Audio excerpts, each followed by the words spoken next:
Hello students, welcome to La Excellence IAS Academy 2025 year current affairs roundup series మనము start చేసాము అండి.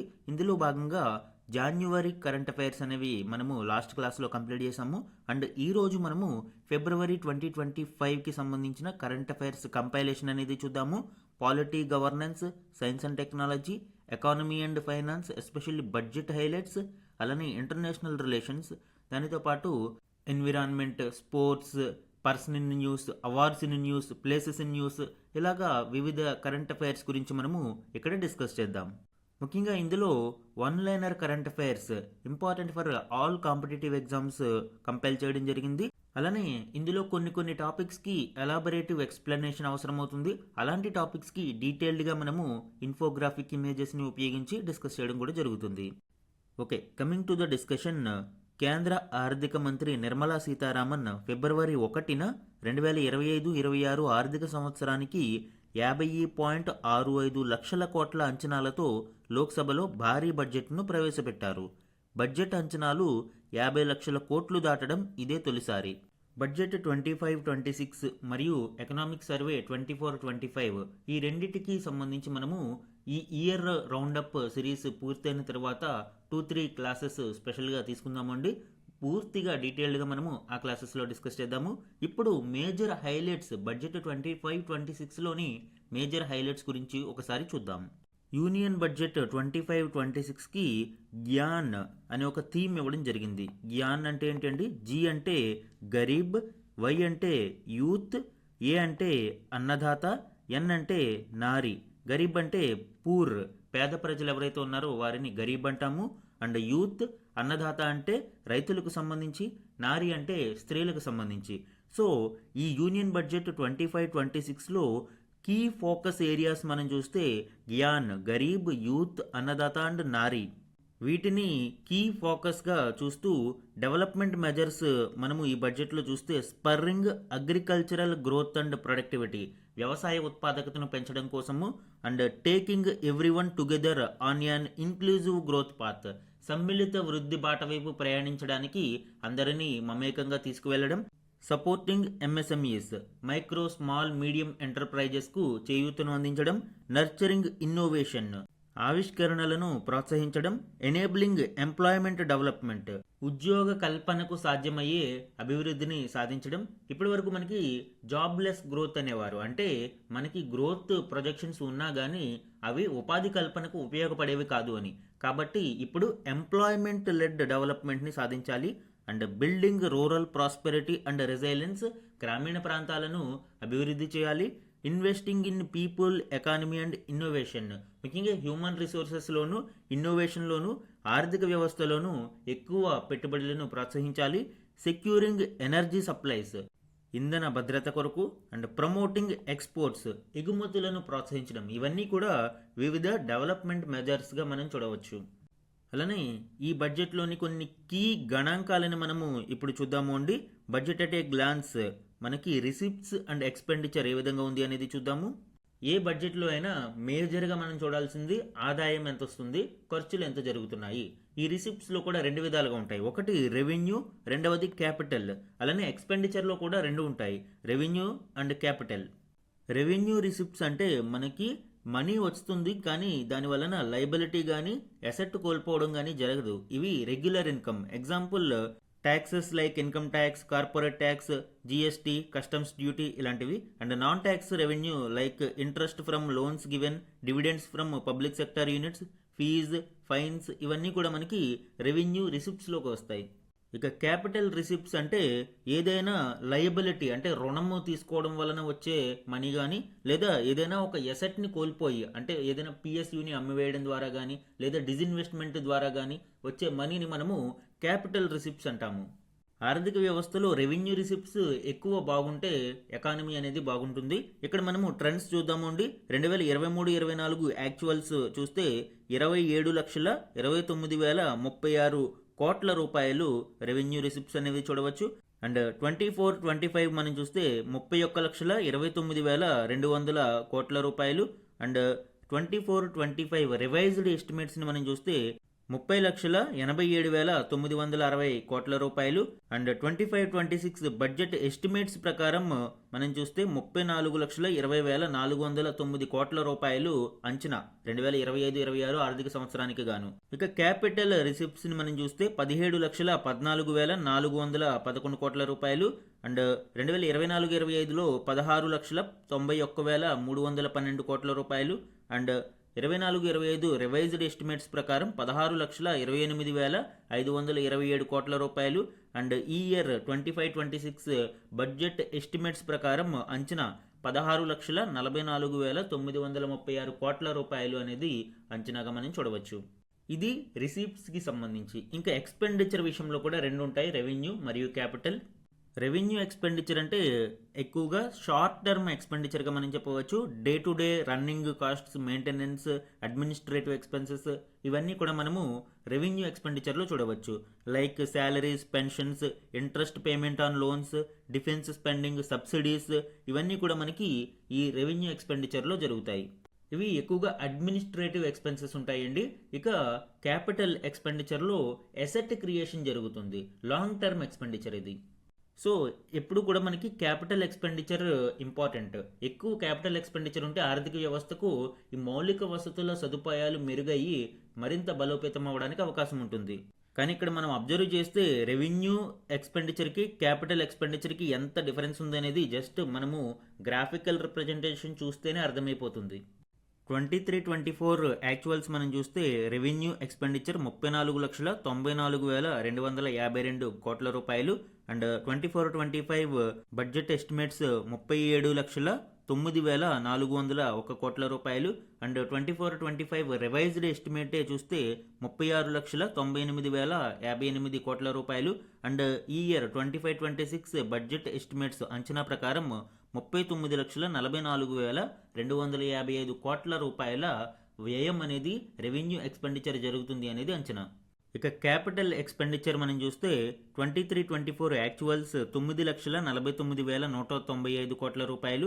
24-25 budget estimates ప్రకారం 11,11,111 కోట్ల రూపాయలు. అండ్ రివైజ్డ్ ఎస్టిమేట్స్ మనం చూస్తే అది 24-25లో 10,18,429 కోట్ల రూపాయలు. అండ్ ఈ ఇయర్ 25-26 బడ్జెట్ ఎస్టిమేట్స్ ప్రకారం అంచనా 11,21,090 కోట్ల రూపాయలు. సో ఇవి రిసిప్ట్స్ అండ్ ఎక్స్పెండిచర్కి సంబంధించిన కీలక డీటెయిల్స్. అలానే డెఫిసిట్స్ ఏ విధంగా ఉన్నాయి, trends in deficit percentage of GDP అనేది చూద్దాము. ఎగ్జామ్ పాయింట్ ఆఫ్ వ్యూలో 4 important: fiscal deficit, revenue deficit, primary deficit and ERD effective revenue deficit. ఈ మూడిటి యొక్క ట్రెండ్స్ 2022-23 నుంచి 2025-26 ఎస్టిమేట్స్ వరకు ఎంతవరకు ఉంది అనేది చూద్దాం. ఫిస్కల్ డెఫిసిట్ ఫార్ములా ఏంటి అండి? ఫిస్కల్ డెఫిసిట్ అనేది total expenditure minus total receipts, అంటే మొత్తము ఖర్చు ఎంత అయింది మరియు ఆదాయం రిసిప్ట్స్ ఎంత వచ్చినాయి అనేది. బట్ ఇక్కడ ఎక్స్క్లూడింగ్ బారోయింగ్స్, అప్పుల నుంచి వచ్చినవి కాదు, ఇక్కడ బారోయింగ్స్ని రిమూవ్ చేయాల్సి ఉంటుంది.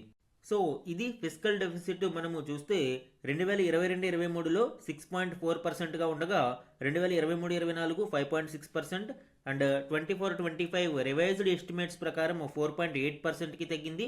అండ్ బడ్జెట్ ఎస్టిమేట్స్లో ప్రస్తుతం 4.4%కి తగ్గించడానికి ఇక్కడ ఒక అంచనా అనేది మనం చూడవచ్చు. ఈ ఆర్థిక లోటు తగ్గే కొద్దీ ఫైనాన్షియల్ హెల్త్ బాగున్నట్టు అర్థం అండి. ఎందుకంటే ఇక్కడ deficit is equal to required borrowing. అంటే మనకి తక్కువ ఫిస్కల్ డెఫిసిట్ ఉందనుకోండి, ఎక్కువ బారోయింగ్ అవసరం ఉండదు, తక్కువ బారోయింగ్స్తో సరిపోతుంది. తద్వారా గవర్నమెంట్కి లయబిలిటీస్ అనేవి తగ్గుతాయి. ఇక రెవెన్యూ డెఫిసిట్ అనేది చూస్తే revenue expenditure minus revenue receipts, only revenue part మాత్రమే ఇది చూడవచ్చు అండి. ఇది డైలీ అడ్మినిస్ట్రేటివ్ నీడ్స్ కోసం మనము దీనిని ఇండికేటర్గా చూడవచ్చు. ఈ రెవెన్యూ డెఫిసిట్ ఎక్కువగా ఉంది అంటే డే టు డే అడ్మినిస్ట్రేషన్కి కూడా ప్రభుత్వం కష్టపడాల్సి వస్తుంది అనేది అర్థం. 2022-23లో రెవెన్యూ డెఫిసిట్ 4.0 ఉండగా 24-25 రివైజ్డ్ ఎస్టిమేట్స్ ప్రకారం 1.9గా ఉంది. అండ్ 25-26 బడ్జెట్ ఎస్టిమేట్స్ ప్రకారం 1.5% ఆఫ్ జీడిపిగా అంచనాలను మనం చూడవచ్చు. ఇక ప్రైమరీ డెఫిసిట్, ప్రాథమిక లోటు అంటే ఏమిటి? మనకి fiscal deficit minus interest payments. తీసుకున్న రుణాల మీద వడ్డీ చెల్లింపులు ఉంటాయి. ఆ వడ్డీ చెల్లింపులను ఆర్థిక లోటులోంచి తీసివేస్తే దానినే మనము ప్రాథమిక లోటు లేదా ప్రైమరీ డెఫిసిట్ అంటాం. 22-23లో 2.8%గా ప్రైమరీ డెఫిసిట్ ఉంది. అండ్ రివైజ్డ్ ఎస్టిమేట్స్ ప్రకారం 24-25లో 1.3%గా ఉంది. అండ్ 2025-26 బడ్జెట్ ఎస్టిమేట్స్ ప్రకారం దీనిని 0.8%కి తగ్గించడానికి అంచనా వేయడం మనం చూడవచ్చు. ఇక ఈఆర్డి ఎఫెక్టివ్ రెవెన్యూ డెఫిసిట్ గురించి చూద్దాము. ఈఆర్డి అంటే రెవెన్యూ డెఫిసిట్ లోంచి ఎసెట్ క్రియేషన్ కోసం మనము గ్రాంట్స్ ఇస్తూ ఉంటాము. Grants for creation of capital assets. ఈ గ్రాంట్స్ ని తొలగించగా వచ్చేదే ఎఫెక్టివ్ రెవెన్యూ డెఫిసిట్. సో ఈ ఎఫెక్టివ్ రెవెన్యూ డెఫిసిట్ ఫోకస్ ఏంటి? అసలు మనము ఫ్యూచర్ అసెట్స్ క్రియేషన్ కోసం కొంత ఖర్చు చేస్తున్నాం కాబట్టి దానిని తీసివేయగా ఇంకా ఎంత డెఫిసిట్ లైబిలిటీ ఉంది అనేది అర్థం చేసుకోవడానికి ఈ ఏఆర్డి కాన్సెప్ట్ అనేది తీసుకొచ్చారు. 2022-23లో ఈఆర్డి 2.8%గా ఉండగా 24-25 రివైజ్డ్ ఎస్టిమేట్స్ ప్రకారం 1% అండ్ 25-26 బడ్జెట్ ఎస్టిమేట్స్లో దీనిని 0.3%కు తగ్గించడానికి అంచనాగా చూడవచ్చు. ఇవి డిఫరెంట్ టైప్స్ ఆఫ్ డెఫిసిట్స్ మరియు దానికి సంబంధించిన గణాంకాలు మరియు వాటి ఫోకస్ గురించి కూడా మనము డిస్కస్ చేయడం జరిగింది. అండ్ బడ్జెట్లో అదర్ ఇంపార్టెంట్ సెగ్మెంట్ మనం చూస్తే రూపీ ఏ విధంగా వస్తుంది అండ్ రూపీ ఎంత మేరకు ఖర్చు అవుతుంది అనేది ఇక్కడ చూడవచ్చు. Borrowing and other liabilities 24%, income tax 22%, and next highest GST and other taxes నుంచి 18% ఇక్కడ చూడవచ్చు. అండ్ కార్పొరేషన్ ట్యాక్స్ నుంచి 17%, అలానే నాన్ ట్యాక్స్ రిసిప్ట్స్ నుంచి 9%, యూనియన్ ఎక్సైజ్ డ్యూటీస్ నుంచి 5%, కస్టమ్స్ డ్యూటీస్ నుంచి 4%, నాన్ డెట్ క్యాపిటల్ రిసిప్ట్స్ నుంచి 1%. ఈ విధంగా మనకి ద గవర్నమెంట్ ఏ విధంగా ఎర్న్ చేయబోతుంది ఈ రూపీస్ని అనేది ఇక్కడ ఇవ్వడం జరిగింది. ఇంకా ఖర్చు ఏ మేరకు ఉంటుంది, దేనిలో ఎక్కువ ఖర్చు ఉంటుంది అనేది ఇక్కడ చూస్తే అత్యధికంగా states share of taxes and duties 22%. ఇక్కడ ట్యాక్సెస్ అనేది డివిజిబుల్ పూల్ కాబట్టి ట్యాక్సెస్ని రాష్ట్రాలతో పంచుకోవాల్సి ఉంటుంది. దానిలో భాగంగా 22% వెళ్తుంది. అలానే ఇంట్రెస్ట్ పేమెంట్స్, తీసుకున్న రుణాలకు వడ్డీ చెల్లింపుల కోసం 20% ఖర్చు చేయాల్సి ఉంటుంది. సెంట్రల్ సెక్టార్ స్కీమ్ 16% మనం చూడవచ్చు. అలానే next highest defence 8%, finance commission and other transfers 8%, centrally sponsored schemes 8%, other expenditure 8%, major subsidies 6% మరియు పెన్షన్స్ 4%. ఈ విధంగా మనము రూపీ ఏ విధంగా ఖర్చు చేయబోతున్నారు అనేది కూడా చూడవచ్చు. ఇవన్నీ బడ్జెట్లోని మేజర్ సెగ్మెంట్స్ అండి. డీటెయిల్డ్ బడ్జెట్ క్లాస్ అనేది నెక్స్ట్ క్లాసెస్లో మనం చూద్దాం. నెక్స్ట్ వన్ చూడండి. తెలంగాణ ప్రభుత్వం చేపట్టిన సామాజిక, ఆర్థిక, విద్య, ఉపాధి, రాజకీయ, కుల సర్వే వివరాలను ఫిబ్రవరి 2న విడుదల చేసింది. రాష్ట్రంలో బీసీ జనాభా 46.25%గా లెక్క తేలింది. ఎస్సీలు 17.43%, ఎస్టీలు 10.45%, ఓసీలు 15.79% ఉన్నారు. Next one. భారత సంతతి వ్యోమగామి సునీత విలియమ్స్ మాజీ వ్యోమగామి పెగ్గీ విట్సన్ రికార్డును అధిగమించి అత్యధిక సమయం అంతరిక్షంలో నడిచిన రికార్డు సృష్టించారు. మొత్తం 9 అంతరిక్ష నడకల్లో 62 గంటల 6 నిమిషాల సమయాన్ని నమోదు చేశారు. సో ఇప్పుడు అత్యధిక సమయం అంతరిక్షంలో నడిచిన రికార్డును భారత సంతతికి చెందిన వ్యోమగామి సునీత విలియమ్స్ కలిగి ఉన్నారు. Next one. తెలంగాణలో ఎస్సీ వర్గీకరణ అమలుకు ఉభయ సభలు ఆమోదం తెలిపాయి. ఎస్సీ వర్గీకరణపై రాష్ట్ర ప్రభుత్వం నియమించిన జస్టిస్ షమీం అఖ్తర్ ఏకసభ్య కమిషన్ 4 సిఫారసులు చేసింది. వాటిలో 3ని ప్రభుత్వం ఆమోదించింది. పర్సనల్ న్యూస్లో ఇలాంటివి ఇంపార్టెంట్ అండి. ఈ కమిషన్ యొక్క చైర్పర్సన్ ఎవరు అనేది అడిగే అవకాశం ఉంది. Answer Shamim Akhtar. Next one. భారత మాజీ ప్రధాన ఎన్నికల కమిషనర్ నవీన్ చావ్లా ఢిల్లీలో మరణించారు. అలానే నెక్స్ట్ వన్ చూస్తే దేశంలో మొదటి తెల్ల పులుల పెంపక కేంద్రాన్ని మధ్యప్రదేశ్లోని రేవా జిల్లాలో ఏర్పాటు చేయడానికి సెంట్రల్ జూ అథారిటీ ఆమోదం తెలిపింది. ప్లేసెస్ న్యూస్లో ఇవి ఇంపార్టెంట్ అండి. Next one. సంప్రదాయ నిర్మాణ సామాగ్రికి ప్రత్యామ్నాయంగా వెదురు ఆధారిత మిశ్రమ బంకర్లను అభివృద్ధి చేయడానికి భారత సైన్యం ఐఐటి గుహవాటితో భాగస్వామ్య ఒప్పందం కుదుర్చుకుంది. సో బ్యాంబూ యూసేజ్ని మరింత విస్తరించడం కోసం ఐఐటి గుహవాటితో భాగస్వామ్యం కుదుర్చుకోవడం మనం చూడవచ్చు. సస్టైనబుల్ యూసేజ్కి మనము ఎగ్జాంపుల్గా దీనిని చెప్పవచ్చు. Next one. బెల్జియం నూతన ప్రధానమంత్రిగా న్యూ ఫ్లెమిష్ అలయన్స్ నాయకుడు బార్ట్ డి వెవర్ ఎన్నికయ్యారు. నెక్స్ట్ ఇంపార్టెంట్ వన్, అవార్డ్స్ కేటగిరీలో ఇది ఇంపార్టెంట్ అండి. 67వ గ్రామీ అవార్డుల్లో భారతీయ అమెరికన్ చంద్రికా టాండన్ రూపొందించిన Triveni album best new age album విభాగంలో పురస్కారాన్ని గెలుచుకుంది. ఈమె వౌటర్ కెల్లర్మాన్, ఎరు మట్సుమోటోలతో కలిసి ఈ ఆల్బమ్ రూపొందించారు. నెక్స్ట్ వన్, మానవ హక్కులు, శ్రమ, పర్యావరణం, అవినీతి నిరోధకతపై ఐక్యరాజ్య సమితి సూత్రాలకు అనుగుణంగా స్థిరమైన వ్యాపార పద్ధతులకు కట్టుబడి దేశంలోనే తొలిసారిగా జిఎంఆర్ ఎయిర్పోర్ట్స్ లిమిటెడ్ ఐక్యరాజ్య సమితి గ్లోబల్ కాంపాక్ట్లో చేరింది. యుఎన్జిసి, యునైటెడ్ నేషన్స్ గ్లోబల్ కాంపాక్ట్, ఇది ఒక voluntary corporate sustainability initiative. Corporate కంపెనీలు కొన్ని ethical practices like human rights, labour, environment, anti corruption ఇటువంటి విభాగాలలో సస్టైనబిలిటీని ఇనిషియేట్ చేయడం కోసం, యూనివర్సల్ ప్రిన్సిపల్స్కి అలైన్ చేయడం కోసం ఈ యుఎన్జిసిని ఏర్పాటు చేయడం జరిగింది. ఇప్పుడు ఈ గ్లోబల్ కాంపాక్ట్లో జిఎంఆర్ ఎయిర్పోర్ట్స్ లిమిటెడ్ చేరడం మనం ఇక్కడ చూడవచ్చు.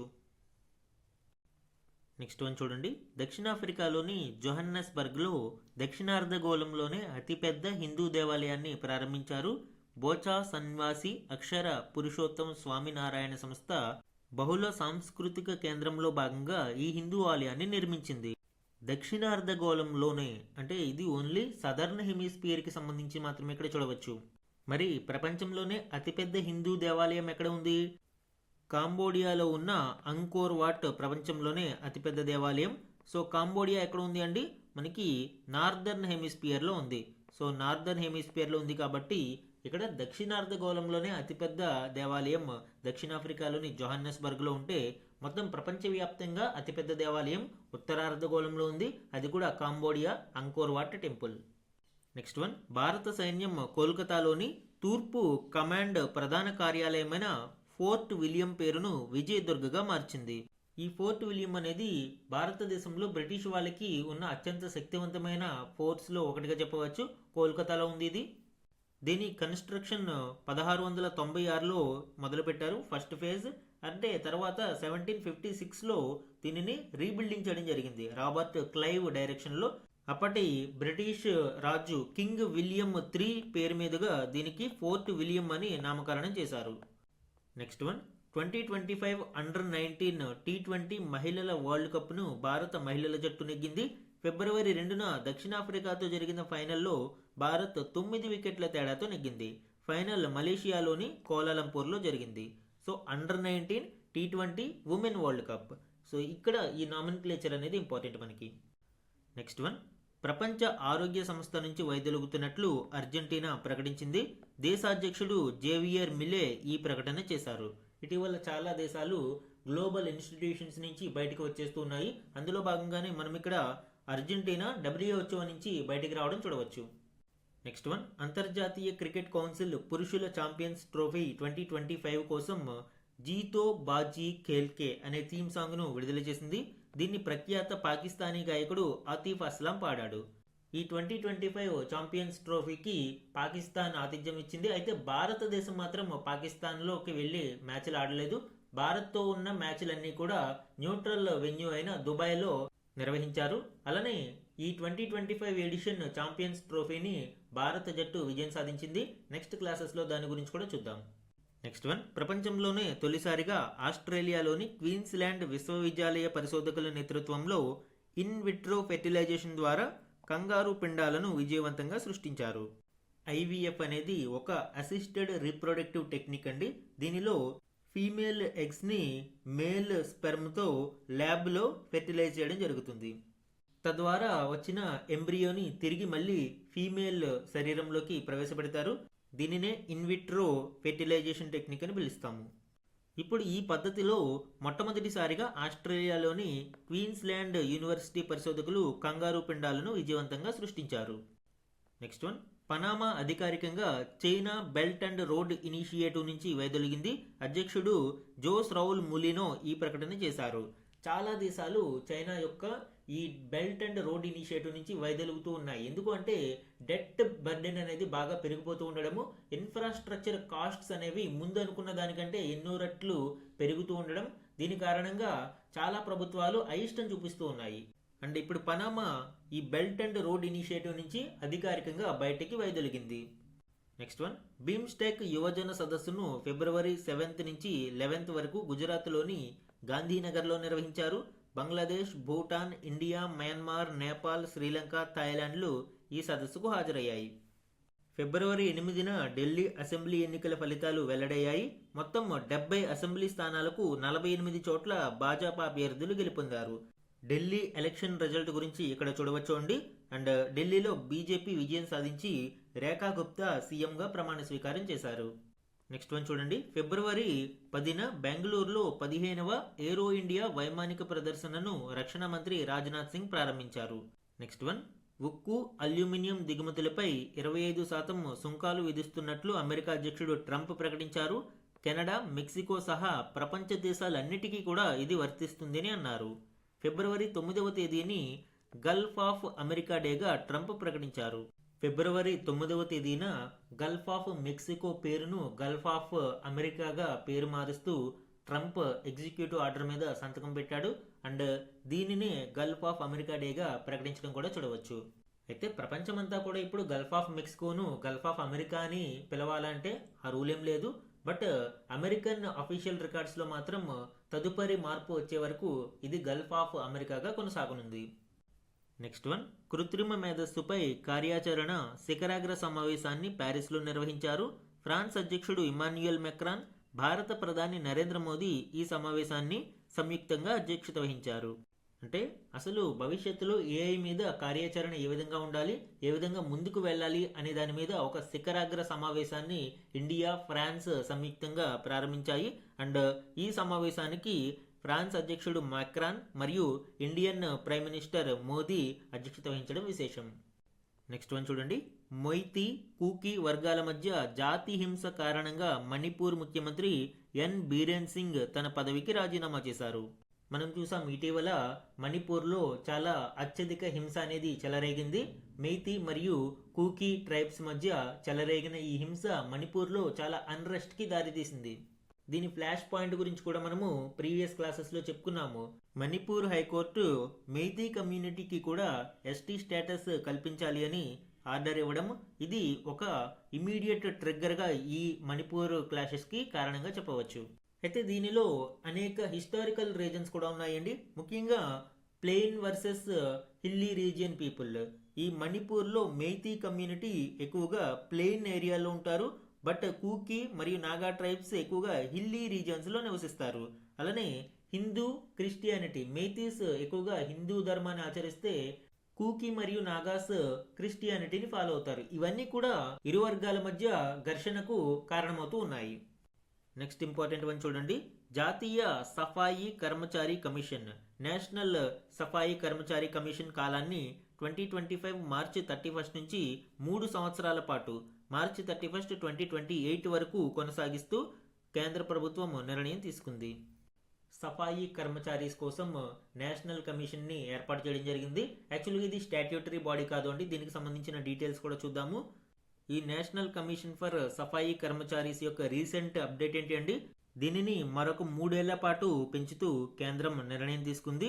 దీనిని నేచర్ మరియు ఎవల్యూషన్ గురించి చూస్తే 1994లో నేషనల్ సఫాయి కర్మచారీస్ యాక్ట్ 1993 ప్రకారం ఒక స్టాట్యూటరీ బాడీ, చట్టబద్ధ సంస్థగా ఏర్పాటు చేయడం జరిగింది. అయితే 2004 నుంచి ఈ యాక్ట్ ల్యాప్స్ అవడంతో కేవలం ఒక ఎగ్జిక్యూటివ్ బాడీగా మాత్రమే ఉంది. ప్రస్తుతం ఇది ఏ విధమైన చట్టబద్ధత లేని non statutory body. And ministry of social justice and empowerment ఆధ్వర్యంలో ఇది పనిచేస్తుంది. దీని యొక్క మ్యాండేట్ అండ్ ఫంక్షన్స్ని చూస్తే రికమెండ్ ప్రోగ్రామ్స్, సఫాయి కర్మచారీస్ కోసం ఎవరైతే మాన్యువల్ స్కావెంజర్స్ వీరు ఉన్నారో వారి యొక్క ఇన్ఈక్వాలిటీస్ని ఎలిమినేట్ చేయడం కోసం, వారి స్టేటస్ మరియు ఫెసిలిటీస్ని పెంచడం కోసం ఇది వివిధ రకాల ప్రోగ్రామ్స్ని ప్రభుత్వానికి రికమెండ్ చేస్తూ ఉంటుంది. మానిటర్ అండ్ ఇంప్లిమెంటేషన్, అదేవిధంగా భారతదేశంలో మాన్యువల్ స్కావెంజింగ్ని అరికట్టడం కోసం తీసుకువచ్చిన prohibition of employment as manual scavengers act 2013ని ప్రాపర్ ఇంప్లిమెంటేషన్ జరుగుతుందో లేదో ఇది నిరంతరం మానిటర్ చేస్తూ ఉంటుంది. అలానే investigate grievances, takes suo motu notice on non implementation of welfare schemes. ఈ సఫాయి కర్మచారీస్ అంటే స్కావెంజర్స్ కోసం ఏర్పాటు చేసిన పథకాలు పూర్తి స్థాయిలో ఏవైనా సంస్థ పట్టించుకోకపోతే వారి మీద సుమోటో యాక్షన్ తీసుకోవడానికి కూడా అధికారం కలిగి ఉంటుంది. ఇవి కీ మ్యాండేట్ అండ్ ఫంక్షన్స్. అలానే దీని కాంపోజిషన్ మనం చూస్తే ఈ chairperson union minister of state ర్యాంక్ని కలిగి ఉంటారు. అంటే యూనియన్ క్యాబినెట్ మినిస్టర్ కాకుండా అతని యొక్క సహాయ మంత్రి యూనియన్ మినిస్టర్ ఆఫ్ స్టేట్ దీనికి చైర్పర్సన్గా వ్యవహరిస్తారు. అండ్ వైస్ చైర్పర్సన్ ఒకరు ఉంటారు. 5 మెంబర్స్ ఇందులో సభ్యులుగా ఉంటారు, ఇంక్లూడింగ్ అట్లీస్ట్ 1 ఉమెన్. ఖచ్చితంగా ఒకరు ఈ 5గురిలో మహిళ అయి ఉండాలి. అండ్ వీరందరినీ సెంట్రల్ గవర్నమెంట్ అపాయింట్ చేస్తుంది. ఇక ఈ నేషనల్ సఫాయి కర్మచారి కమిషన్ యొక్క associated schemes and legal framework చూస్తే నమస్తే స్కీమ్ ఇది సెంట్రల్ సెక్టార్ స్కీమ్ అండి. దీని యొక్క గోల్ ఏంటి? 0 fatalities via mechanization and safety kits. Manual స్కావెంజింగ్ని అరికట్టి ఈ స్కావెంజర్స్ ఎవరైతే ఈ వృత్తి మీద ఆధారపడుతూ ఉన్నారో వారికి మిషనరీస్ని అందించడము మరియు సేఫ్టీ కిట్స్ని అందించడం ద్వారా ప్రమాదాలని అరికట్టాలి. ఇది నమస్తే స్కీమ్ యొక్క ప్రధాన ఉద్దేశం. అలానే NSKFDC provides concessional loans for socio economic rehabilitation. ఎవరైతే ఈ సఫాయి కర్మచారీలు మాన్యువల్ స్కావెంజర్స్ ఉన్నారో వారు ఈ స్కావెంజింగ్ వృత్తిని వదిలి పునరావాసం మరియు వేరే ఉపాధి కోసం ఈ ఎన్ఎస్కేఎఫ్డిస్ ద్వారా లోన్స్ కన్సెషనల్ రేట్స్కి ప్రొవైడ్ చేయడం జరుగుతుంది.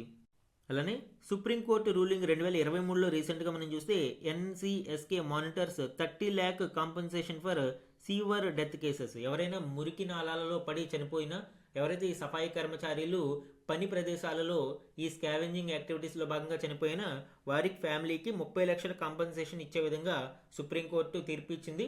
దానిని మానిటర్ చేయడం కూడా ఈ ఎన్సిఎస్కే యొక్క ప్రధాన బాధ్యత. ఇది నేషనల్ సఫాయి కర్మచారి కమిషన్కి సంబంధించిన ఇంపార్టెంట్ డీటెయిల్స్.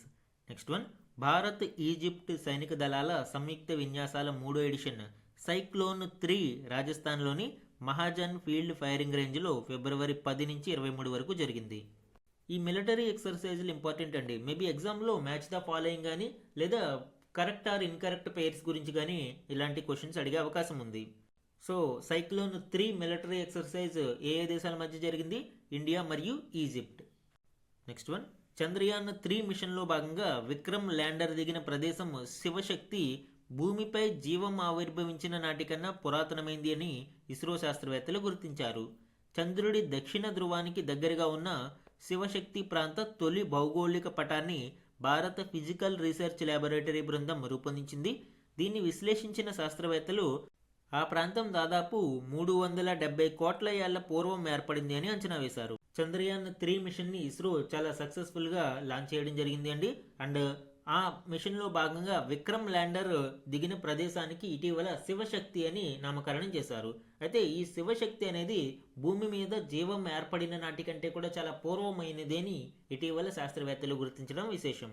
ఈ చంద్రయాన్ 3 గురించి కూడా చూడండి ఒకసారి.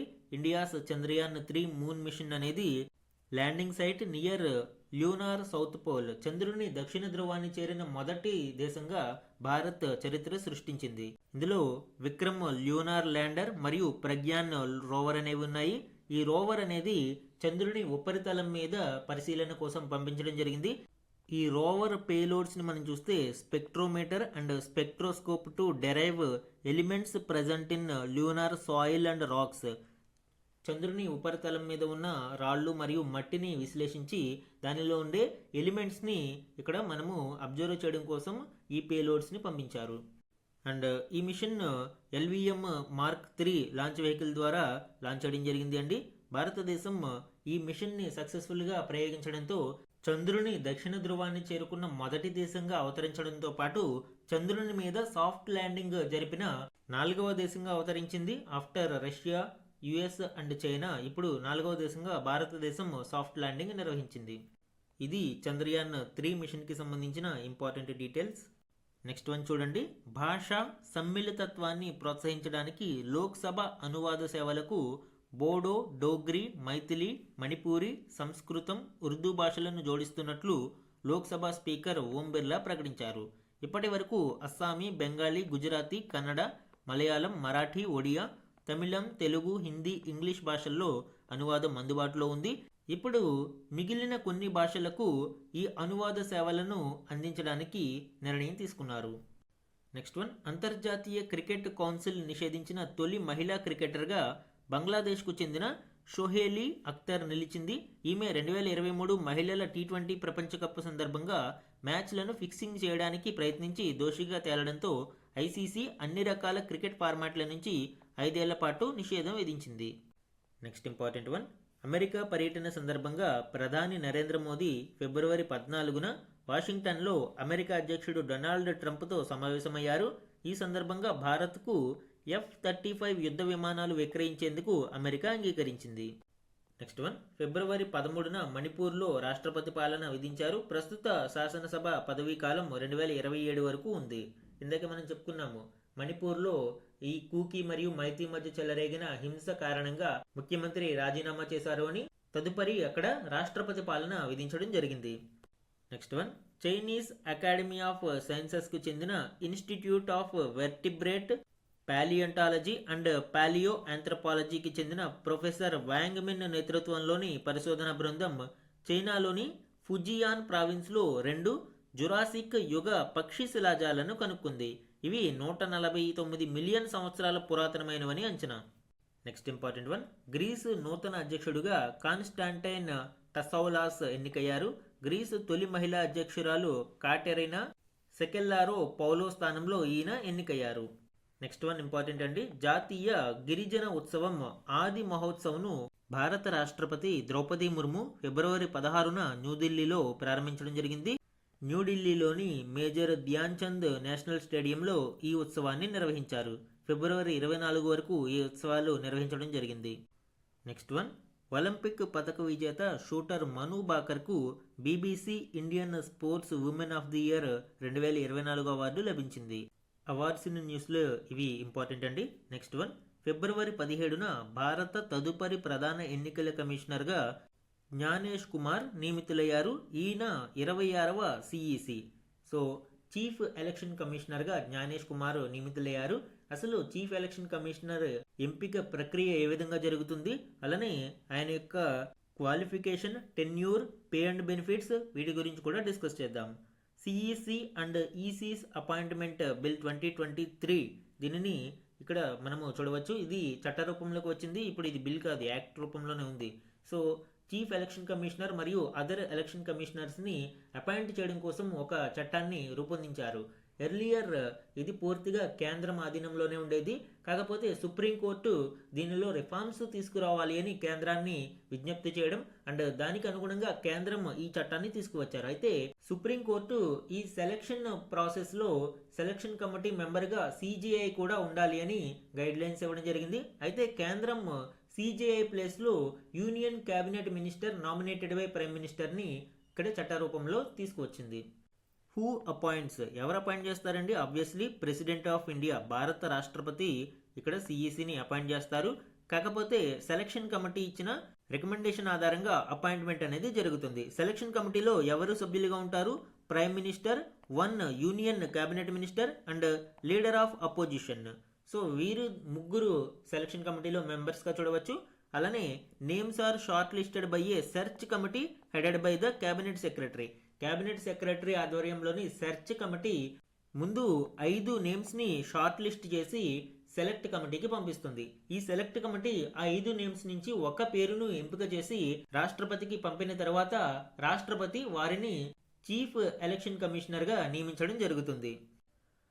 క్వాలిఫికేషన్స్ని మనం చూస్తే must be a person of integrity with experience in election management, eligible if serving or retired secretary to government of India or equivalent.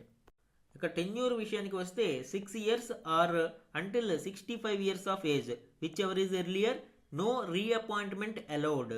Reappointment పునర్నియామకానికి అవకాశం లేదు. If an EC becomes CEC, total service capped at 6 years. EC సిఈసిగా ఎంపిక అవ్వచ్చు, కాకపోతే మొత్తం పదవీకాలం ఈసీతో కలిపి మొత్తం పదవీకాలం 6 సంవత్సరాలు మాత్రమే ఉంటుంది. ఇక పే అండ్ బెనిఫిట్స్ మనం చూస్తే salary equal to cabinet secretary, can opt to draw pension from prior government service. అంటే ఇది వరకు గవర్నమెంట్ సర్వీసెస్లో వారికి ఏమైనా పెన్షన్ అవి లభిస్తే వాటిని డ్రా చేసుకోవడానికి అధికారం ఉంది. అండ్ రిమూవల్ ప్రాసెస్ మనం చూస్తే same as supreme court judge requires parliamentary approval only on recommendations of the CEC. ECs అయితే సిఈసి యొక్క రికమెండేషన్ తర్వాత మాత్రమే తొలగించడానికి అధికారం ఉంటుంది. సిఈసికి అయితే పార్లమెంట్ అప్రూవల్ అనేది అవసరం అవుతుంది. లైక్ సుప్రీం కోర్టు జడ్జిని ఏ విధంగా ఇంపీచ్ చేస్తారో అదేవిధంగా సిఈసి రిమూవల్ ప్రక్రియ అనేది ఉంటుంది. యాక్చువల్గా కరెంట్ స్టేటస్ అయితే ఈ బిల్లు చట్టరూపంలోకి మారిపోయింది. సో ఇదంతా మనకి రిలెవెంట్ ఇప్పుడు. నెక్స్ట్ వన్ చూడండి. టాటా గ్రూప్ చైర్మన్ ఎన్ చంద్రశేఖరన్కు యునైటెడ్ కింగ్డమ్ ప్రతిష్టాత్మక గౌరవ నైట్హుడ్ అవార్డు ప్రదానం చేసింది. యూకే భారత్ వాణిజ్య సంబంధాలను విస్తరించడంలో కీలక పాత్ర పోషించినందుకు ఈ పురస్కారం లభించింది.